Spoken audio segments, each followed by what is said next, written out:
একজন ব্যক্তি জীবনে এত পাপ করেছে যে সে মৃত্যুর সময় তার সন্তানদেরকে বলে গেছে, আমি যদি মারা যাই আমাকে খবরদার কবরে দাফন করিও না, যদি আল্লাহ আমাকে ধরতে পারে তাহলে আমার কিন্তু শেষ, জাহান্নামের আগুন ছাড়া আমার কোনো উপায় থাকবে না। তার সন্তানেরা বললো, তাহলে কি করব? বলতেছে, আমাকে পুড়িয়ে ফেলবে, পুড়িয়ে ফেলার পরে এক ভাগ ছাই বাতাসের মধ্যে মিলিয়ে দিবে, এক ভাগ ছাই পানির মধ্যে নিক্ষেপ করবে। এবার আল্লাহ রাব্বুল আলামিন এই পানিকে হুকুম দিলেন, তোমার মধ্যে যতগুলো ছাই পড়েছে সবগুলোকে ফেরত নিয়ে আসো। বাতাসকে নির্দেশ দিলেন, যতগুলো ছাই তোমার মাঝে মিশে গেছে ছাইগুলোকে একত্রিত করো। এরপর আল্লাহ রাব্বুল আলামিন এই মানুষকে আবারও জীবিত করলেন। জীবিত করার পর বলতেছে, তুমি এই কাজটা কেন করেছো?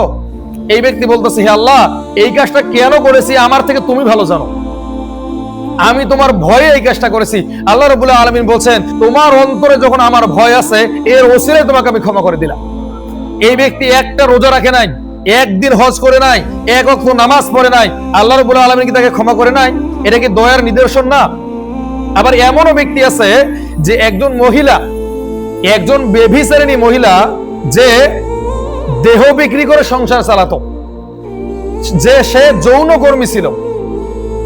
এই ব্যক্তি একদিন রাস্তা দিয়ে হেঁটে যাচ্ছে, দেখতে পেলেন একটা কুকুর তৃষ্ণায় কাতর হয়ে গেছে। এই কুকুরের উপর তার মায়া হলো, মহাব্বত হলো, তিনি পানি নিয়ে এসে এই কুকুরের মুখে দিলেন। আল্লাহ রাব্বুল আলামিন এর ওসিলায় এরকম একজন খারাপ মহিলাকে জান্নাতের ঘোষণা শুনিয়ে দিলেন। আবার এমনও বলা আছে হাদিসের পাতায়, একজন মহিলা একটি বিড়ালকে বেঁধে রেখেছিল। এই বিড়ালকে খাবার দেয় নাই, এমনকি ছেড়েও দেয় নাই যে সে অন্য জায়গায় গিয়ে খাবার খাবে। আল্লাহ রাসূল বলেন, এর ওসিলায়, এই কাজের কারণে আল্লাহ রাব্বুল আলামিন তাকে জাহান্নামের মধ্যে নিক্ষেপ করবেন। আল্লাহর যে রহমত, এই রহমত থেকে জীবনের কোনো ক্ষেত্রে নিরাশ হওয়ার কোনো সুযোগ নাই। আল্লাহ রাসূল তো এভাবে বলছেন যে যত পাপ করেছে জীবনে, কেউ যদি একটা বার মন থেকে আল্লাহ রাব্বুল আলামিনকে ডাকে, তার অন্তরে যদি সততা থাকে, সে যদি একনিষ্ঠভাবে আল্লাহকে ডাকতে পারে, আল্লাহ রাব্বুল আলামিন তাকে শুধু ক্ষমাই করবেন না, তার সমস্ত গুনাহগুলোকে নেকি দ্বারা পরিবর্তন করে দিবেন। এই জন্য জীবনের কোনো ক্ষেত্রে আমরা আল্লাহর দয়া থেকে নিরাশ হওয়ার কোনো সুযোগ নাই। আবার আল্লাহ রাব্বুল আলামিনের দয়াকে 100 ভাগ করা হয়েছে। 100 ভাগের মধ্যে 1 ভাগ এই দুনিয়ার মধ্যে পাঠানো হয়েছে, বাকি 99 ভাগ আল্লাহ রাব্বুল আলামিন রেখেছে আখিরাতের জন্য, অর্থাৎ কিয়ামতের ময়দানের জন্য। সাহাবারা জিজ্ঞেস করলো, ইয়া রাসূলুল্লাহ, কেন 99 ভাগ কিয়ামতের জন্য আর কেন 1 ভাগ বা দুনিয়ার মধ্যে? আসল বিষয়টা কি? রাসূল সাল্লাল্লাহু আলাইহি ওয়াসাল্লাম বললেন, 1 ভাগ রহমত যদি আল্লাহ রাব্বুল আলামিন এই দুনিয়াতে বর্ষণ করেছেন, এই 1 ভাগ রহমতের বদলতে সারা পৃথিবীর ইহুদি, খ্রিস্টান, বৌদ্ধ, হিন্দু, নাফরমান, মুশরিক সবাই রিজিক পাচ্ছে, সবাই আল্লাহর আলো পাচ্ছে, সবাই আল্লাহর বাতাস পাচ্ছে, সবাই পেট ভরে খেতে পারতেছে। এটা 1 ভাগ রহমতের বিনিময়। আর যদি আল্লাহ রাব্বুল আলামিন দুনিয়াতে 99 ভাগ রহমত বর্ষণ করতেন আর আখিরাতের জন্য 1 ভাগ রাখতেন, তাহলে কি হতো? কোটি কোটি মিলিয়ন বিলিয়ন মানুষ জাহান্নামে চলে যেত। আল্লাহ রাব্বুল আলামিন আমাদেরকে ক্ষমা করতে চান। আল্লাহ তাআলা জানে যে দুনিয়াতে বেশিরভাগ মানুষই তার অবাধ্য হবে, বেশিরভাগ মানুষই তার সঙ্গে শিরিক করবে, বেশিরভাগ মানুষই বেনামাজি হবে, বেশিরভাগ মানুষই তার দ্বীনের বিরুদ্ধে ষড়যন্ত্র করবে। আল্লাহ রাব্বুল আলামিন সবকিছু জানার পরও এই দুনিয়াতে কোনো মানুষকে কিন্তু সরাসরি ফেরেশতাদের দ্বারা ধ্বংস করতেছেন না। যদিও ইতিপূর্বে কিছু গোষ্ঠীকে আল্লাহ রাব্বুল আলামিন ধ্বংস করেছেন, তবে তার আগে তাদেরকে সতর্ক করা হয়েছিল, সেইগুলো আমি বলবো ধীরে ধীরে। আর 99 ভাগ রহমত আল্লাহ তাআলা আখিরাতের জন্য কেন রাখলেন? কারণ কোটি কোটি মানুষকে আল্লাহ তাআলা ক্ষমা করতে চান, এই জন্য রেখেছেন। আল্লাহ রাব্বুল আলামিন সর্বপ্রথম দয়া করেছেন আমাদের পিতা হযরত আদম আলাইহিস সালামের উপর। কিভাবে দয়া করেছেন? আল্লাহ তাআলা আমাদের পিতাকে নিজ হাতে তৈরি করেছেন। আল্লাহু আকবার বলবেন না? তাহলে আল্লাহ তাআলা মানুষকে কত ভালোবাসে যে আল্লাহ তাআলা নিজে মানুষকে তৈরি করেছেন। এটা কি আল্লাহর দয়ার পরিচয় নয়? আল্লাহ রাব্বুল আলামিন বলেন যে লাকাদ খলাকনাল ইনসানা ফি আহসানি তাকওয়িম, আমি মানুষকে বড় সুন্দর করে বানাইছি, নিজ হাতে বানাইছি। আল্লাহ রাব্বুল আলামিন শুধু আপনাকে আমাকে বানায়া ফেলে দেন নাই, কি করছেন? আল্লাহ রাব্বুল আলামিন আবার আমাদের পিতাকে নিজে জ্ঞান শিক্ষা দিয়েছেন। চিন্তা করেন, আল্লাহ নিজে তৈরি করলেন, আবার নিজে জ্ঞান শিক্ষা দিলেন। এমন কিছু জ্ঞান শিক্ষা দিলেন যে জ্ঞান ফেরেশতাদেরও নাই, যে জ্ঞান জিবরাইলেরও নাই, যে জ্ঞান মিকাইলেরও নাই, যে জ্ঞান পৃথিবীর কোন সৃষ্টির কাছে নাই। আদম আলাইহিস সালামকে সমস্ত জ্ঞান শিক্ষা দেওয়ার পরে আল্লাহ তাআলা চাইলেন যে আদমকে তিনি সম্মানিত করবেন। এই জন্য তিনি একটা কনফারেন্স করলেন। এই কনফারেন্সের মধ্যে সমস্ত ফেরেশতা এবং সমস্ত জিন জাতিকে তিনি ডাকলেন। ডাকার পর আল্লাহ রাব্বুল আলামিন ফেরেশতা এবং জিনদেরকে কিছু প্রশ্ন করলেন। কেউ এই প্রশ্নের উত্তর দিতে পারে না, কিন্তু আদম আলাইহিস সালাম প্রশ্নের উত্তর দিতে পারলো। কেন বললো? কেননা আল্লাহ তাআলা এই জ্ঞান তাকে আগেই শিক্ষা দিয়েছেন। এইভাবে আদমকে আল্লাহ রাব্বুল আলামিন সম্মানিত করলেন। তাহলে এটা কি আল্লাহর দয়া নয়? এটা কি আল্লাহর দয়ার পরিচয় নয়? এবার দেখেন, আদম আলাইহিস সালাম জ্ঞানতান্ত্রিক যুদ্ধে জয়ী হয়ে গেলেন, সবার উপরে তার জ্ঞান। আল্লাহ রাব্বুল আলামিন এই জন্য আবার কি বললেন? সমস্ত ফেরেশতা এবং জিনদেরকে বললেন তোমরা আদমকে সিজদা করো। তার মানে আদমের উপর আল্লাহ রাব্বুল আলামিন আরো দয়া করতেছেন। তাকে নিজ হাতে তৈরি করলেন, জ্ঞান শিক্ষা দিলেন, আবার জ্ঞানের যুদ্ধে তাকে জয়ী করলেন। এরপর আবার বলতেছেন সবাই তাকে সিজদা করো। তাহলে কি পরিমাণ দয়া আল্লাহ রাব্বুল আলামিন আমাদের পিতাকে করেছেন চিন্তা করতে পারি? এবার সবাই সিজদা করলো। কে সিজদা করলো না? ইবলিস সিজদা করলো না। কেন সিজদা করলো না? তার দুটো কারণ ছিল। এক নম্বরে তার যুক্তি হচ্ছে আদম হচ্ছে মাটির তৈরি আর আমি হচ্ছে আগুনের তৈরি, তো আগুনের তৈরি আমি কিভাবে মাটিকে সিজদা করি? তার যুক্তি এটা। আল্লাহ তাআলা বলছেন যে এই যুক্তির পরও তাকে আমি মাফ করতাম, একটা কারণে মাফ করি নাই। তার ভিতরে অহংকার ছিল, সেই কথাটা শুধুমাত্র মুখে বলে নাই, সেটা অন্তর থেকে বলেছিল। দুজন ব্যক্তির কথা হাদিসের মধ্যে আসছে। দুজন ব্যক্তি ছিল, একজন হচ্ছে আল্লাহর ওলি বা খুব দিনদার, খুব নেককার, খুব ইবাদত করে, আর আরেকজন ছিল বেদিনী, সে নামাজ পড়ে না, রোজা রাখে না, নাফরমানি করে। এই দুইজন ছিল পরস্পরে বন্ধু।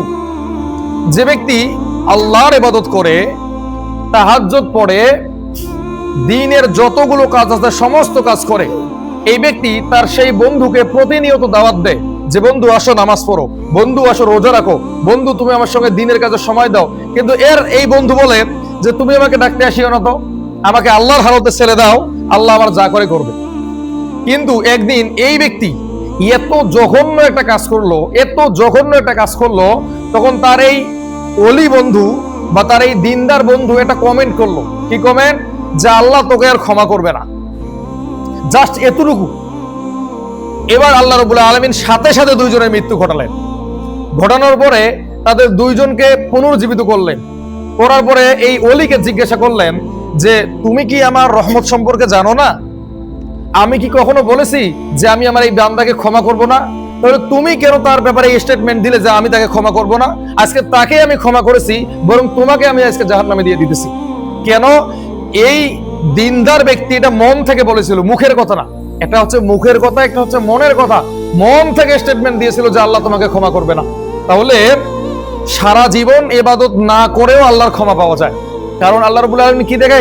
মানুষের ভিতরটাকে দেখে।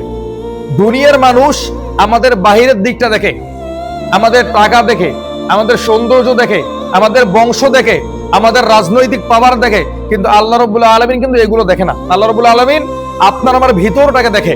আল্লাহ রাব্বুল আলামিন আমাদের ভিতরটাকে ভালোবাসেন। যখন আমরা দুধের শিশু ছিলাম তখন কি আল্লাহর ইবাদত করতে পেরেছি? আল্লাহ কি আমাদের ওই সময় খাওয়ায় নাই? যখন আমরা মায়ের পেটে ছিলাম, দুনিয়ার আলো দেখি নাই, তখন কি আল্লাহ তাআলা আমাদেরকে খাওয়ায় নাই?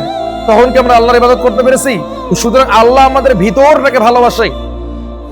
আর যার দিলের ভিতরে সততা আছে, সে যদি বেনামাজিও হয়, বেদিনী হয়, নাফরমানও হয়, আল্লাহ তাআলা কোনো না কোনো একদিন তাকে হেদায়েত দিবে। তো আদম আলাইহিস সালামকে কি করলেন? সমস্ত ফেরেশতা এবং জিনদেরকে বললেন সিজদা করতে, কিন্তু আবা ওয়াস্তাকবার ওয়া কানা মিনাল কাফিরিন, ইবলিস সিজদা করলো না। তো আল্লাহ তাআলা কারণ হিসেবে তাকে জিজ্ঞাসা করলেন, ক্বালা মা মানাকা আল্লা তাসজুদা ইয আমারতুক, বলো কোন জিনিস তোমাকে বাধা দিল? তখন সে বলছে খলাকতাহু মিন নার ওয়া খলাকতানি মিন তিন, আমি আগুনের তৈরি, সে মাটির তৈরি, কিভাবে আগুন হয় মাটিকে সিজদা করি? তো আল্লাহ রাব্বুল আলামিন বলছেন তুমি এখান থেকে নেমে যাও, তোমার মতো নাফরমানের জায়গা এখানে হবে না। তখন ইবলিস বলতেছে আল্লাহ আমি তো এখান থেকে নেমে যাব, কিন্তু আমি যে এই যে কোটি কোটি বছর আপনার ইবাদত করেছি, এর বিনিময়ে কি আমার কিছুই পাওয়ার নাই? আল্লাহ রাব্বুল আলামিন বলছেন, তুমি যদিও নাফরমানি করেছো, তুমি যদিও আমার অবাধ্য হয়েছো, কিন্তু তোমার উপর আমার দয়া আছে। আল্লাহ বললে, যাও, তোমার একটা সুযোগ দিলাম, যা বলার বলো। এই সময় কিন্তু ইবলিস বলতে পারতেন যে আল্লাহ আমাকে ক্ষমা করে দাও, বলতে পারতেন না? কিন্তু ইবলিস বলে নাই। তখন ইবলিস উল্টা আল্লাহর কাছে বলতেছে, হে আল্লাহ, আমাকে আপনি কিয়ামত পর্যন্ত সময় দেন। কেন? ফাবিমা আগওয়াইতানি, যাতে করে আমি সহজ সরল পথে বসে থাকতে পারি এবং তোমার নেককার বান্দাদেরকে ধোঁকা দিতে পারি। পৃথিবীর ইতিহাসে এই প্রথম কেউ একজন আল্লাহর অবাধ্য হলো, আল্লাহ রাব্বুল আলামিন তার উপর রহম করলেন এবং তার দোয়া কবুল করলেন। তাহলে ইবলিস শয়তানের উপর আল্লাহ তাআলা রহমত করেন, তাহলে আমাদের কি রহমত থেকে নিরাশ হওয়ার কোনো সুযোগ আছে? আল্লাহ রাসূল সাল্লাল্লাহু আলাইহি ওয়াসাল্লাম স্পষ্ট ভাষায় বলেছেন, জীবনের কোন ক্ষেত্রে আমরা যেন আল্লাহর দয়া থেকে নিরাশ না হই। লা তাকনাতু মির রাহমাতিল্লাহ, জীবনের শেষ দিন পর্যন্ত, শেষ নিঃশ্বাস থাকা পর্যন্ত আমরা যেন কোনোভাবেই আল্লাহর দয়া থেকে নিরাশ না হই। রাসূল সাল্লাল্লাহু আলাইহি ওয়াসাল্লাম তো এভাবেই বলছেন যে তোমরা যখন কবরে যাবে, তোমরা আল্লাহর প্রতি সুধারণা নিয়ে কবরে যাবে। তোমরা অন্তত এতটুকু মনের মধ্যে বিশ্বাস রাখবে যে আমার আল্লাহ আমাকে ক্ষমা করে দিবে। আর যে ব্যক্তি আল্লাহর প্রতি যে ধারণা রাখে, আল্লাহ তাআলা তাকে সেই পথ অবলম্বন করার তৌফিক দান করেন। আল্লাহ রাব্বুল আলামিন তো এভাবেও বলতেছেন যে কেউ যদি আমার দিকে 1 বিঘত অগ্রসর হয়, আমি তার দিকে 2 বিঘত অগ্রসর হই। কেউ যদি আমার দিকে 1 হাত অগ্রসর হয়, আমি তার দিকে 2 হাত অগ্রসর হই। আর কেউ যদি আমার দিকে হেঁটে আসে, আমি তার দিকে দৌড়ে যাই। আল্লাহ তো এই কথাও বলছেন, উদউনি আস্তাজিব লাকুম, নির্জনে গোপনে যখন পৃথিবীর সমস্ত সৃষ্টি ঘুমায়, তখন আমি আল্লাহ তাআলা প্রথম আসমানে নেমে আসি। নেমে আসার পর আমার বান্দাদেরকে বলতে থাকি, কেউ কি আছো যার রিজিকের অভাব? আমার কাছে বলো, আমি তার সমস্ত রিজিকের অভাব দূর করে দিব। কেউ কি আছো যে অসুস্থ? আমার কাছে বলো, আমি তাকে সুস্থ করে দিব। কেউ কি আছো যে ঋণে জর্জরিত? আমার কাছে বলো, আমি তার ঋণ পরিশোধ করার তৌফিক দান করব। এইভাবে জোর হওয়া পর্যন্ত আল্লাহ রাব্বুল আলামিন আমাদেরকে ডাকতে থাকেন। কিন্তু আমরাও নাফরমান জাতি, এই সময় আমরা নাকের তেল দিয়ে ঘুমাই। কোটি কোটি আল্লাহর বান্দারা এই সময় ঘুম থেকে উঠে না। আবার অনেকে ঘুম থেকে উঠলেও আল্লাহর কাছে বলার সময় পায় না। এরপর কিন্তু আল্লাহ তাআলা আমাদের উপর রাগান্বিত হয় না। যে সকাল 10টায় উঠে আল্লাহ রাব্বুল আলামিন তাকেও জীবিত করেন। রাসূল সাল্লাল্লাহু আলাইহি ওয়াসাল্লাম বলেন, মানুষ যখন ঘুমায় তখন তার আত্মাটাকে ফেরেশতারা আসমানের মধ্যে নিয়ে যায়। আল্লাহ যদি হুকুম দেয়, এই ফেরেশতারা তার রূহটাকে ফেরত নিয়ে আসে। আর যদি আল্লাহ হুকুম না দেয়, এই ফেরেশতাকে আসমানের মধ্যে আটকে দেয়। তো আল্লাহ রাব্বুল আলামিন এই ঘুমটা হচ্ছে অর্ধমৃত্যু। তো আল্লাহ রাব্বুল আলামিন সমস্ত মানুষের রূহটাকে নিয়ে যাওয়ার পরও আপনি নাফরমান, আল্লাহ জানে আপনি বেনামাজি, আল্লাহ জানে আপনি শিরিক করেন, এরপরও দয়া করে আপনার রূহটা আপনার কাছে আবার ফেরত দেয়। এটা কি আল্লাহর দয়া নয়? তো আল্লাহ রাব্বুল আলামিন কি আদম আলাইহিস সালামকে এইভাবে দয়া করেছেন। এবার দেখেন, আদম আলাইহিস সালামকে তৈরি করার পরে আদম আলাইহিস সালাম একা, মানে একা একা কি ভাল লাগে? মনে করেন যে আমার একটা স্বর্ণের বাড়ি আছে, কোটি কোটি টাকার মালিক আমি, কিন্তু একা কেউ নাই, আপনার ভালো লাগবে? আল্লাহ রাব্বুল আলামিন আরেকবার আদম আলাইহিস সালামের উপর দয়া করে তার স্ত্রীকে তৈরি করলেন। আদম কখনো বলে নাই যে আমার স্ত্রীকে তৈরি করেন, এই কথা কখনো বলে নাই। আল্লাহ রাব্বুল আলামিন তার একাকিত্ব দেখলেন, তার কষ্টটা বুঝতে পেরে তার উপর দয়া করে তার স্ত্রীকে তৈরি করলেন। আল্লাহ রাব্বুল আলামিন তার স্ত্রীকে তৈরি করার পরে আবার তাদের বিবাহ দিয়ে জান্নাতের মধ্যে থাকতে দিলেন। এটা কি আল্লাহর দয়া নয়? এটা কি আদম আলাইহিস সালাম কখনো বলেছিল? বলে নাই। তো এটা আল্লাহর অনুগ্রহ। এবার দেখেন, আদম আলাইহিস সালাম এবং তার স্ত্রী জান্নাতের মধ্যে সুন্দর পরিবেশে থাকতেছে। এবার ইবলিস শয়তান কিন্তু ওয়াদা করেছিল কি, আমি তোমার এই আদম সন্তানকে ধোঁকা দিয়ে বোকা বানাবোই, তাদেরকে জাহান্নামে যাওয়ার জন্য সমস্ত পথকে আমি সোজা করে তুলব। আদম আলাইহিস সালাম এবং হাওয়া জান্নাতের মধ্যে থাকা আরম্ভ করলেন।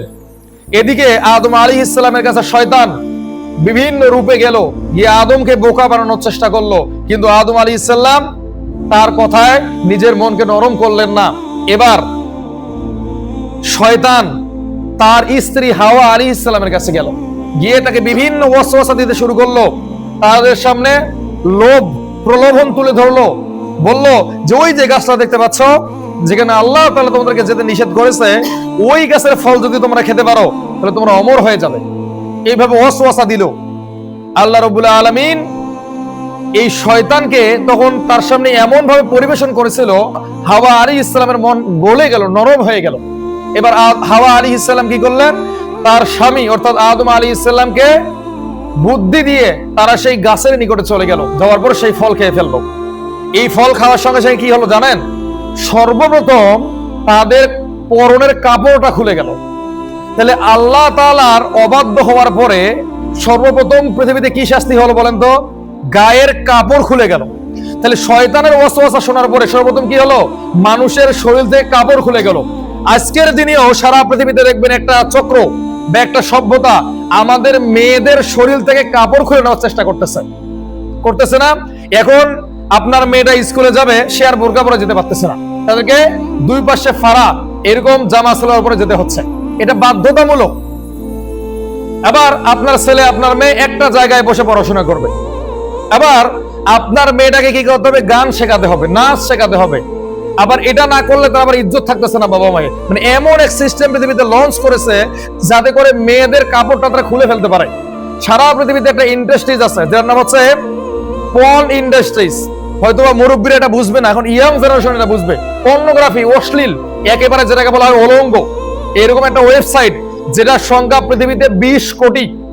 প্রত্যেকটা ফোনের মধ্যে এই ওয়েবসাইট গুলো দেওয়া আছে। প্রত্যেকটা যুবক রাত ভরে এগুলো দেখতেছে। কেন দেখতেছে? তাদেরকে দেখতে বাধ্য করা হচ্ছে। কিভাবে বাধ্য করা হচ্ছে? আল্লাহ বলেছেন, আল্লাহ রসুল বলেছেন, তোমাদের মেয়েকে তোমরা 12-13 বছরের বয়সে বিবাহ দিয়ে দাও। তোমার ছেলের বয়স যখন 17-18 বছর তখন বিবাহ দিয়ে দাও। কিন্তু সরকার নিয়ম করেছে আপনার মেয়েকে 18 বছর আগে বিয়ে দিতে পারবেন না, আপনার ছেলেকে 25 বছর আগে বিবাহ দিতে পারবেন না। যদি তাদেরকে ছোটকালে বিয়ে দিয়ে দেন তাহলে তাদের যে পর্ন ইন্ডাস্ট্রিজের বিজনেস আছে এটা তো বন্ধ হয়ে যাবে।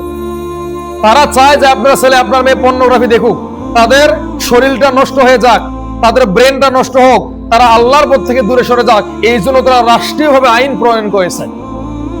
তো সর্বপ্রথম জান্নাতের মধ্যে শয়তান কি করলেন? আমাদের পিতা মাতার পরন থেকে কাপড় খুলে নিলেন। তারা কি করলো? নিজেদের লজ্জা স্থানকে জান্নাতের লতা পাতা দিয়ে ঢাকার চেষ্টা করলো। এবার আল্লাহ রাব্বুল আলামিন তারপরও তাদের উপর রাগ করলেন না। রাগ করলেন? আল্লাহ রাব্বুল আলামিন বললেন যে এখানে তোমাদের আর থাকা হবে না, তোমরা দুনিয়ার মধ্যে নেমে যাও। এবার আদম আলাইহিস সালাম শ্রীলঙ্কায়, হাওয়া আলাইহিস সালাম কোথায়? জেদ্দায়। কিন্তু আল্লাহ রাব্বুল আলামিন তাদের দুইজনের মাঝে বিশাল একটা ডিসটেন্স তৈরি করে দিলেন। তারা কাঁদতেই থাকলো, একে অপরের সঙ্গে দেখা হয় না। শেষ পর্যায়ে আল্লাহ রাব্বুল আলামিন নিজে আদম আলাইহিস সালামকে দোয়া শিখিয়ে দিলেন। এই দোয়াটা কোথায় বলা আছে? সূরা আল ইমরানের মধ্যে বলা আছে, রব্বানা যালামনা আনফুসানা ওয়া ইল্লাম তাগফির লানা ওয়া তারহামনা লানাকুনান্না মিনাল খাসিরিন। এবার আদম আলাইহিস সালামকে আল্লাহ তাআলা নিজে দোয়া শিখিয়ে দিলেন। কি দোয়া? রব্বানা, হে আমার রব, যালামনা, আমি তো জুলুম করেছি, আনফুসানা, আমার নিজের নফসের উপরে। রব্বানা যালামনা আনফুসানা ওয়া ইল্লাম তাগফির লানা, তুমি যদি এখন আমাকে রহমত না করো, ওয়া তারহামনা, এবং আমার উপর আগে যেভাবে আমাকে ভালোবেসেছিলে সেইভাবে যদি ভালো না বাসো, লানাকুনান্না মিনাল খাসিরিন, তাহলে আমি ক্ষতিগ্রস্ত হয়ে যাব। এখানে আদম আলাইহিস সালাম দুটো কথা বলেছিলেন, যে তুমি আগে আমাকে যেভাবে ভালোবেসেছিলে এখনো সেভাবে ভালোবাসা লাগবে। আমি হয়তো ভুল করেছি, অপরাধ করেছি, এই জন্য আপনি আমাকে ছেড়ে যাবেন না। আগে আমাকে যেভাবে ভালোবেসেছিলেন এখনো ওইভাবে ভালোবাসতে হবে। আল্লাহ রাব্বুল আলামিন এই দোয়া শিক্ষা দিলেন এবং তাদেরকে আবারও একত্রিত করলেন। এটা কি আল্লাহর দয়া নয়? আল্লাহ তো শয়তানের উপর এই দয়াটা করেছেন, কেননা শয়তান যে ভুল করেছে এই ভুলের উপর সে অটল ছিল, সে আরো যুক্তি পেশ করেছে। কিন্তু আদম আলাইহিস সালাম কি কোনো যুক্তি পেশ করেছে? আদম আলাইহিস সালাম কি বলেছিল যে আমি যেটা করেছি ভালো করেছি? বরং তিনি আল্লাহর কাছে ভুল বুঝতে পেরে তওবা করেছে। এই জন্য আল্লাহ রাব্বুল আলামিন আদমকে সম্মানিত করলেন আর এই শয়তানকে অভিশপ্ত হিসেবে তৈরি করলেন এবং সে জাহান্নামের মধ্যে যাবে এটা অবধারিত করলেন। এবার আসেন নূহ আলাইহিস সালামের সময়ে। নূহ আলাইহিস সালাম 950 বছর পর্যন্ত তার কওমকে দাওয়াত দিতেছেন, কিন্তু 40টা থেকে 80টা পরিবার তার এই দাওয়াত গ্রহণ করলো। 950 বছর, 1 বছর 2 বছর না, একদিন 2 দিন না, 950 বছর দাওয়াত দিলেন।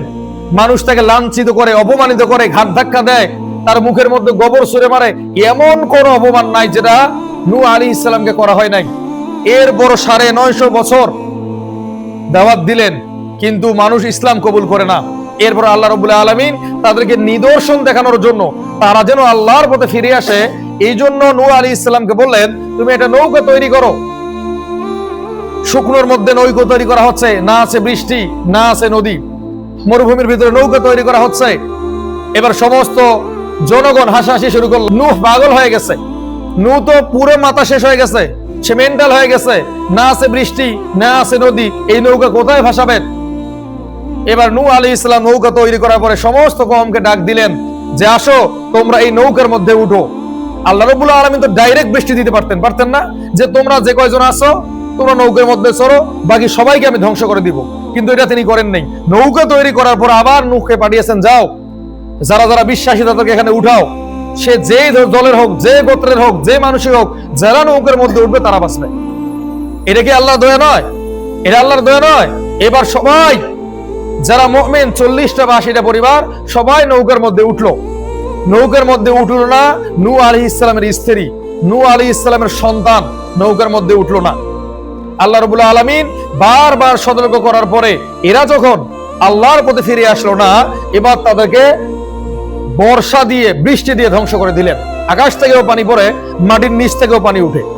এই যে পানি, এই পানির ফলশ্রুতিতে সবাই ধ্বংস হয়ে গেল। নূহ আলাইহিস সালামের নৌকা জুদি পর্বতে গিয়ে থেমে গেল। এটা কি আল্লাহর দয়া নয়? আল্লাহ তাআলা কিন্তু সবাইকে ধ্বংস করেন নাই। যারা আল্লাহকে মেনে নিয়েছিল, যারা নূহ আলাইহিস সালামের দাওয়াতকে কবুল করেছিল, তাদেরকে কিন্তু আল্লাহ রহমত করে বাঁচিয়ে দিলেন। আর যাদেরকে বারবার দাওয়াত দেওয়ার পরে তারা ইসলাম গ্রহণ করে নাই, এই বিধায় তাদেরকে ধ্বংস করা হয়েছে। এবার আরো সামনে আসেন, ইব্রাহিম আলাইহিস সালামের সময় আসেন। ইব্রাহিম আলাইহিস সালাম এমন একটা পরিবারে জন্মগ্রহণ করলেন, তার বাপ হচ্ছে মূর্তি পূজকদের সর্দার। তার বাপ হচ্ছে মূর্তি পূজা যারা করে এদের সব থেকে বড় পণ্ডিত।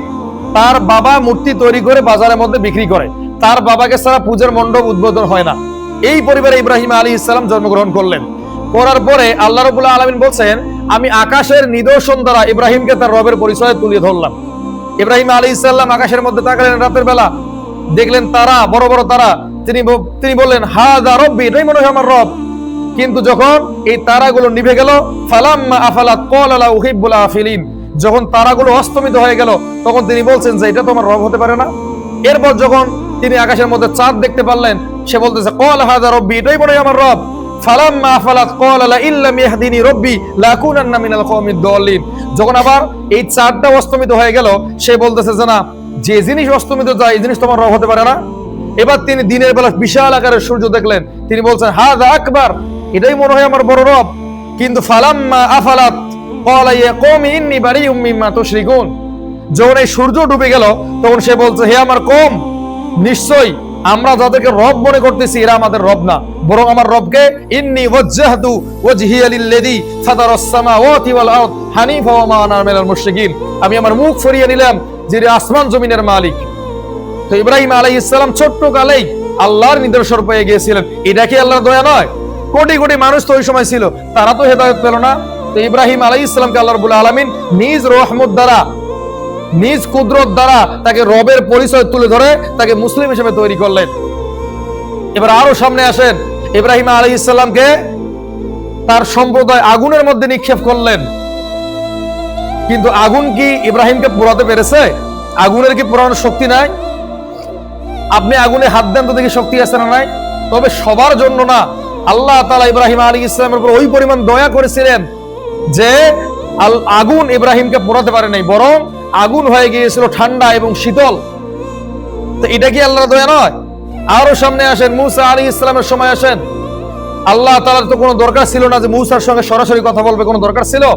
অথচ মূসা আলাইহিস সালাম যখন তুর পর্বতে পৌঁছে গেলেন, তখন আল্লাহ নিজ কণ্ঠে মূসাকে বলতেছে, ইন্নী আনা রব্বুক, নিশ্চয়ই আমি তোমার রব। সরাসরি বলতেছেন, কোনো ফেরেশতা নাই, সরাসরি বলতেছেন, ইন্নী আনা রব্বুক, নিশ্চয়ই আমি তোমার রব। ফাখলা আনা আলাইক, পায়ের জুতা খুলে ফেলো। ইন্নাকা বিল ওয়াদিল মুকাদ্দাসি তুওয়া, নিশ্চয়ই তুমি একটা পবিত্র উপত্যকায় দাঁড়িয়ে আছো। ওয়া নাখতারতুকা ফাসতামি লিমা ইউহা, আমি তোমাকে মনোনীত করেছি, সুতরাং তুমি এই দাওয়াতকে পৌঁছে দাও। ইন্নানি আনাল্লাহ, নিশ্চয়ই আমি তোমার রব। লা ইলাহা ইল্লা আনা ফা'বুদুনি, তোমরা আমার ইবাদত করো। ওয়া আকিমিস সালাতা লিযিকরি, এবং আমাকে স্মরণ করে নামাজ আদায় করো।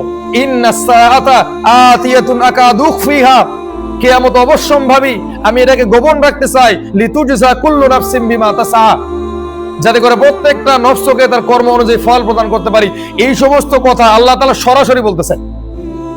কোন নবীর সাথে কিন্তু আল্লাহ তাআলা সরাসরি কথা বলেন নাই। নবীজি যখন মিরাজে গিয়েছিল ওটা ব্যতীত কিন্তু এখানে মুসা আলাইহিস সালামের সঙ্গে আল্লাহ তাআলা সরাসরি কথা বলতেছেন। এটা কি আল্লাহর দয়া নয়?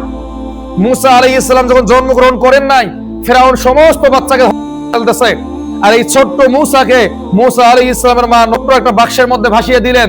এটা ভাসতে ভাসতে ফেরাউনের স্ত্রীর কাছে পৌঁছে গেল। এটা কি আল্লাহর দয়া নয়? আল্লাহ তাআলার দয়াটা কেমন? যাকে জন্য এত ষড়যন্ত্র, তার ঘরে আবার মুসাকে আল্লাহ তাআলা মানুষ করলেন। এটা আল্লাহর দয়া নয়? এইভাবে যুগে যুগে আল্লাহ রাব্বুল আলামিন তার বান্দাদের উপর এত দয়া করেছেন, এত মায়া করেছেন, এত মোহাব্বত করেছেন যে এটা আমরা বলে বোঝাতে পারবো না। একজন ব্যক্তি জীবনে এত পাপ করেছে যে সে মৃত্যুর সময় তার সন্তানদেরকে বলে গেছে, আমি যদি মারা যাই আমাকে খবরদার কবরে দাফন করিও না। যদি আল্লাহ আমাকে ধরতে পারে তাহলে আমার কিন্তু শেষ, জাহান্নামের আগুন ছাড়া আমার কোনো উপায় থাকবে না। তার সন্তানেরা বললো, তাহলে কি করব? বলতেছে, আমাকে পুড়িয়ে ফেলবে। পুড়িয়ে ফেলার পরে এক ভাগ ছাই বাতাসের মধ্যে মিলিয়ে দিবে, এক ভাগ ছাই পানির মধ্যে নিক্ষেপ করবে। এবার আল্লাহ রাব্বুল আলামিন এই পানিকে হুকুম দিলেন, তোমার মধ্যে যতগুলো ছাই পড়েছে সবগুলোকে ফেরত নিয়ে আসো। বাতাসকে নির্দেশ দিলেন, যতগুলো ছাই তোমার মাঝে মিশে গেছে ছাইগুলোকে একত্রিত করো। এরপর আল্লাহ রাব্বুল আলামিন এই মানুষকে আবারও জীবিত করলেন। জীবিত করার পর বলতেছে, তুমি এই কাজটা কেন করেছো? এই ব্যক্তি বলতেছে, হে আল্লাহ, এই কাজটা কেন করেছি আমার থেকে তুমি ভালো জানো, আমি তোমার ভয়ে এই কাজটা করেছি। আল্লাহ রাব্বুল আলামিন বলছেন, তোমার অন্তরে যখন আমার ভয় আছে, এর ওসিলায় তোমাকে আমি ক্ষমা করে দিলাম। এই ব্যক্তি একটা রোজা রাখে নাই, একদিন হজ করে নাই, এক ওয়াক্ত নামাজ পড়ে নাই, আল্লাহ রাব্বুল আলামিন কি তাকে ক্ষমা করে নাই? এটা কি দয়ার নিদর্শন না? আবার এমনও ব্যক্তি আছে যে একজন বেভিচারিণী মহিলা, যে দেহ বিক্রি করে সংসার চালাতো, যে সে যৌনকর্মী ছিল। এই ব্যক্তি একদিন রাস্তা দিয়ে হেঁটে যাচ্ছে, দেখতে পেলেন একটা কুকুর তৃষ্ণায় কাতর হয়ে গেছে। এই কুকুরের উপর তার মায়া হলো, মোহাব্বত হলো। তিনি পানি নিয়ে এসে এই কুকুরের মুখে দিলেন। আল্লাহ রাব্বুল আলামিন এর ওসিলায় এরকম একজন খারাপ মহিলাকে জান্নাতের ঘোষণা শুনিয়ে দিলেন। আবার এমনও বলা আছে হাদিসের পাতায়, একজন মহিলা একটি বিড়ালকে বেঁধে রেখেছিল। এই বিড়ালকে খাবার দেয় নাই, এমনকি ছেড়েও দেয় নাই যে সে অন্য জায়গায় গিয়ে খাবার খাবে। আল্লাহ রাসূল বলেন, এর ওসিলায়, এই কাজের কারণে আল্লাহ রাব্বুল আলামিন তাকে জাহান্নামের মধ্যে নিক্ষেপ করলেন। আল্লাহর যে রহমত, এই রহমত থেকে জীবনের কোনো ক্ষেত্রে নিরাশ হওয়ার কোনো সুযোগ নাই। আল্লাহ রাসূল তো এভাবে বলছেন যে যত পাপ করেছে জীবনে, কেউ যদি একটা বার মন থেকে আল্লাহ রাব্বুল আলামিনকে ডাকে, তার অন্তরে যদি সততা থাকে, সে যদি একনিষ্ঠভাবে আল্লাহকে ডাকতে পারে, আল্লাহ রাব্বুল আলামিন তাকে শুধু ক্ষমাই করবেন না, তার সমস্ত গুনাহগুলোকে নেকি দ্বারা পরিবর্তন করে দিবেন। এই জন্য জীবনের কোনো ক্ষেত্রে আমরা আল্লাহর দয়া থেকে নিরাশ হওয়ার কোনো সুযোগ নাই। আবার হাদিসের মধ্যে আসছে, এক ব্যক্তি 99টা খুন করেছে জীবনে। 99টা খুন করার পরে তার অনুশোচনা হলো, কিভাবে আমি আল্লাহর ক্ষমা পাবো? এই যে অপরাধগুলো করলাম, এই যে ভুলগুলো করলাম, এখন তো আমার বয়স হয়ে গেছে, এখন তো আমার কবরে যাওয়ার সময় হয়ে গেছে, আমাকে তখন আল্লাহর রহমত পাইতে হবে, আল্লাহর ক্ষমা পেতে হবে। তখন এই ব্যক্তিকে বলা হলো যে অমুক গ্রামে যাও, অমুক গ্রামে একজন আলেম আছে, তার কাছে যাও, গেলে সে একটা তোমার ভালো একটা পরামর্শ দিবে। কিন্তু যার কাছে পাঠানো হয়েছিল এই ব্যক্তি ছিল আবেদ। আলেম আর আবেদ কিন্তু এক জিনিস না। আলেম হচ্ছে ওই ব্যক্তি যার কাছে শরীয়তের জ্ঞান আছে এবং সে প্রচুর ইবাদত করে, এই ব্যক্তি হচ্ছে আলেম। আবেদ হচ্ছে যার জ্ঞান কম কিন্তু আমল করে বেশি, এই ব্যক্তি হচ্ছে আবেদ। তো ওই ব্যক্তি ছিল আবেদ। ওই ব্যক্তির কাছে গিয়ে বলতেছে, আমি তো 99টা খুন করে ফেলেছি, আমার কি বাঁচার কোনো উপায় আছে? এই আবেদ ব্যক্তি বলতেছে, তোমার আবার বাঁচার উপায়? 99টা খুন করেছো। আল্লাহ রাব্বুল আলামিন তো কোরআনের মধ্যে স্পষ্ট বলছেন, যদি কোনো ব্যক্তি একজন মানুষকে হত্যা করে, সে যেন পুরো মানব সভ্যতাকে হত্যা করে ফেলেছে। তাহলে এই ব্যক্তি যদি 99টা খুন করে, তো তার তো জ্ঞান কম, সে বলতেছে তোমার কোনোভাবেই ক্ষমা হবে না। এবার এই ব্যক্তি প্রচন্ড রেগে গিয়ে তাকে হত্যা করে ফেলেছে, যে আমার যখন ক্ষমা হবে না, তোর বেঁচে থাকে কি লাভ? 100টা পূর্ণ হয়ে গেল। এবার সে তওবার রাস্তা খুঁজতে শুরু করলো। আরেকজন ব্যক্তি তাকে বললো যে অমুক দূরে যাও, অমুক গ্রামে একজন আলেম আছে, ওই আলেমের কাছে তুমি যাও, তোমাকে একটা ভালো পরামর্শ দিবে। এই ব্যক্তি ছিল প্রকৃত আলেম। এই ব্যক্তির কাছে গিয়ে বলতেছে, হুজুর আমি 100টা খুন করে ফেলেছি, আমার কি বাঁচার উপায় আছে? এই ব্যক্তির তো ভিতরটা জ্ঞানে পূর্ণ, তার কাছে কোরআন হাদিসের জ্ঞান আছে। সে বলতেছে, হ্যাঁ তোমারও ক্ষমা আছে, তুমি আল্লাহর কাছে তওবা করো এবং এই গ্রাম থেকে অন্য কোনো গ্রামে চলে যাও, এমন একটা গ্রামে যাও যেখানে তোমাকে কেউ চিনে না, জানে না। কারণ তুমি যদি এই গ্রামে থাকো তাহলে মানুষ তোমাকে খোঁটা দিবে, মানুষ তোমাকে বলবে তুমি আগে পাপ কাজ করেছো, তুমি খুন করেছো, তুমি আবার কেমন মানুষ। তো তুমি দূরে একটা গ্রামে চলে যাও, সেখানে গিয়ে নির্জনে আল্লাহর ইবাদত করো। এবার এই ব্যক্তি হুজুরের কাছ থেকে বিদায় নিয়ে সেই দূরে কোনো এক গ্রামে যাচ্ছে, যাওয়ার পথেই তার মৃত্যু হয়ে গেছে। এবার দুই দলের ফেরেশতা এসে হাজির, জান্নাতের ফেরেশতা এসে হাজির, জাহান্নামের ফেরেশতা এসে হাজির। জান্নাতি ফেরেশতাদের দাবি, এই ব্যক্তি তো তওবার উদ্দেশ্যে বেরিয়েছে, সুতরাং আল্লাহ তাআলা তাকে ক্ষমা করেছে, আমরা তার রূহ নিয়ে যাব। জাহান্নামী ফেরেশতা বলতেছে এই ব্যক্তির কোনো ক্ষমা নেই, 100টা খুন করেছে, তার আবার কিসের ক্ষমা? আল্লাহ রাব্বুল আলামিন একটা কৌশল করলেন, আল্লাহ তাআলা নিয়ে আসো, মাপ দাও। রহমতের দিকে যাচ্ছিল বা ক্ষমার দিকে যাচ্ছিল এটা কাছে, না যেদিক থেকে আসছিল সেটা কাছে? দেখা গেল যে যেদিকে যাচ্ছিল রহমত এবং ক্ষমার দিকে, এটা কাছে। আল্লাহ রাব্বুল আলামিন এর ওসিলায় তাকে ক্ষমা করলেন। সুতরাং আল্লাহর দয়া থেকে, আল্লাহর রহমত থেকে নিরাশ হওয়ার কোনো সুযোগ নাই। আবার উহুদের যুদ্ধের দিনে একজন ইহুদি যুবক সাহাবীদের কাছে এসে বলতেছে, হে সাহাবীরা, আমার কওম গিয়ে জিহাদ করতেছে, যুদ্ধ করতেছে, আর আমি যুবক ছেলে ঘরের মধ্যে বসে থাকবো, এটা কি আমার শোভা পায়? তখন এই যুবক বলতেছে যে আমার এখন করণীয় কি? সাহাবা ইকরাম বলছে যে তুমি আগে তাওহীদের কালেমা পড়ো, এরপর জিহাদের ময়দানে যাও। এবার সে কালেমার পড়লো, লা ইলাহা ইল্লাল্লাহ সাক্ষ্য দিল, এবং জিহাদের ময়দানে গিয়ে যুদ্ধ করে শহীদ হয়ে গেল। রাসূল সাল্লাল্লাহু আলাইহি ওয়াসাল্লাম যখন যুদ্ধ শেষ হয়ে গেল, সমস্ত সাহাবীদের লাশগুলোকে একত্রিত করতেছিলেন। করতে করতে এই যুবককে দেখতে পেলেন। যুবককে দেখার পর রাসূল সাল্লাল্লাহু আলাইহি ওয়াসাল্লাম বলছেন যে কি ব্যাপার, এই যুবক এখানে কিভাবে আসলো? তখন সাহাবায়ে কেরাম বলছে, ইয়া রাসূলুল্লাহ, এই যুবক সকালে আমাদের কাছে এসেছিল এবং কালেমা পড়ে মুসলমান হয়েছে। এবার রাসূল সাল্লাল্লাহু আলাইহি ওয়াসাল্লাম তার দিকে ইশারা করে বলতেছেন, এই যুবক খুব অল্প আমল করেছে কিন্তু বিরাট পুরস্কার পেয়ে গেল। সে জীবনে একটা ভালো আমল করেছিল, শুধুমাত্র জিহাদের ময়দানে গিয়েছিল, এক ওয়াক্ত নামাজ পড়ে নাই, 1 টাকা যাকাত দেয় নাই, একদিন আল্লাহর ইবাদত করে নাই, আল্লাহ রাব্বুল আলামিন তাকে কি ক্ষমা করে নাই? তো আল্লাহর দয়া থেকে কি নিরাশ হওয়ার কোনো সুযোগ আছে? আবার নবীজি সাল্লাল্লাহু আলাইহি ওয়াসাল্লামের কাছে আসেন। নবীজি সাল্লাল্লাহু আলাইহি ওয়াসাল্লামের জন্মের আগেই বাবা মারা গেলেন। এবার তার মা তাকে 6 বছর পর্যন্ত বড় করলেন। তারপরে চাচার ঘরে মানুষ হলেন, তারপরে প্রথমে দাদার ঘরে মানুষ হলেন, তারপরে চাচার ঘরে মানুষ হলেন, চাচাও মারা গেল। আল্লাহ রাব্বুল আলামিন তাকে কি ধ্বংস করে দিয়েছে? এটা কি আল্লাহর দয়া নয়? এবার যখন আল্লাহর পক্ষ থেকে ওহী আসলো, তার উপর নানান জুলুম নির্যাতন, সে আর থাকতে পারে না। আল্লাহ রাব্বুল আলামিন তাকে হিজরত করার নির্দেশ দিলেন। হিজরতের রাতে সমস্ত কাফেররা তাকে ঘিরে ফেলেছে। রাসূল সাল্লাল্লাহু আলাইহি ওয়াসাল্লামকে আল্লাহ তাআলা নির্দেশ দিলেন, এক মুঠো বালি নাও, ছুঁড়ে মারো। আল্লাহ তাআলা প্রত্যেকটা কাফের বেঈমানের চোখের মধ্যে এই বালু পৌঁছিয়ে দিলেন। নবীজি সাল্লাল্লাহু আলাইহি ওয়াসাল্লাম এর ফাঁকে সেখান থেকে বের হয়ে পড়লেন। এটা কি আল্লাহর দয়া নয়? এটা কি আল্লাহ তাআলা স্পষ্ট দয়া নয়? এবার রাসূল সাল্লাল্লাহু আলাইহি ওয়াসাল্লামকে ধরার জন্য সেই গুহার মধ্যে পৌঁছে গেল। আল্লাহ তাআলা কি করলেন? মাকড়সাকে বললেন সেখানে গিয়ে তুমি জাল বোনো, পাখিকে বললেন সেখানে গিয়ে ডিম পারো। আবু বকর বলতেছিল, ইয়া রাসূলুল্লাহ, আমরা তো ধরে পড়ে গেছি। রাসূল সাল্লাল্লাহু আলাইহি ওয়াসাল্লাম বলেন, লা তাহজান, ভয় পেও না, ইন্নাল্লাহা মাআনা। এটা কি আল্লাহর দয়া নয়? আল্লাহ তাআলা এইভাবে প্রত্যেক যুগে যুগে নবীদের উপর রহম করেছে, আমাদের উপর রহম করেছে, যেন আমরা আল্লাহর দয়া থেকে কোনোভাবে নিরাশ না হই। আল্লাহ রাব্বুল আলামিন যে আমাদের হাত দিয়েছেন, পা দিয়েছেন, চোখ দিয়েছেন, কত কিছু যে আমাকে দিয়েছেন, একদিনও কি আল্লাহর কাছে বলেছি, হে আল্লাহ আপনি আমাকে এসব দান করেন? বলেছি? আল্লাহ তাআলা নিজ দায়িত্বে সমস্ত কিছু আমাদেরকে দান করেছেন। এটা কি আল্লাহর দয়া নয়? এইভাবে আল্লাহ তাআলার প্রত্যেকটা জিনিসে দয়া। আল্লাহ তাআলা সূরা রহমানের মধ্যে বারবার বলতেছেন, ফাবিআইয়ি আলাই রাব্বিকুমা তুকাযযিবান, তুমি আল্লাহর কোন দয়াকে, কোন নিদর্শনকে অস্বীকার করবে? তোমার কি সাধ্য আছে যে তুমি আল্লাহর একটা দয়াকে অস্বীকার করবে? তুমি কি অস্বীকার করবে যে আল্লাহ রাব্বুল আলামিন তোমাকে হাত দেয় নাই? তুমি কি অস্বীকার করতে পারবে যে আল্লাহ তাআলা তোমাকে চোখ দেয় নাই? তুমি কি অস্বীকার করতে পারবে আল্লাহ তাআলা তোমার দিনের আলো ফোটানোর জন্য সূর্য দেয় নাই? তুমি কি অস্বীকার করতে পারবে আল্লাহ তাআলা রাতের বেলায় মানুষের পথ প্রদর্শনের জন্য চন্দ্র দেয় নাই? আল্লাহ তাআলা কোন কোন নিয়ামতকে তুমি অস্বীকার করবে? সুতরাং আমাদের জীবনের প্রত্যেকটা মুহূর্তে আল্লাহ রাব্বুল আলামিনের রহমত আছে। এই জন্য এই রহমতগুলো আমাদেরকে বুঝতে হবে এবং চিন্তা করতে হবে, এই এত রহমত আল্লাহ আমাদের উপর কেন দিলেন? শুধুমাত্র আমরা যেন আল্লাহর ইবাদত করতে পারি, এই জন্য দিয়েছেন, অন্য কোনো কারণে না। আমরা যত নিয়ামত পেয়েছি, পৃথিবীর কোন সৃষ্টি এত নিয়ামত পায় নাই। আমরা যতটা নিয়ামত পেয়েছি, গরু এত নিয়ামত পায় নাই। আমরা যত নিয়ামত পেয়েছি কোনো কীট পতঙ্গ এত নিয়ামত পায় নাই।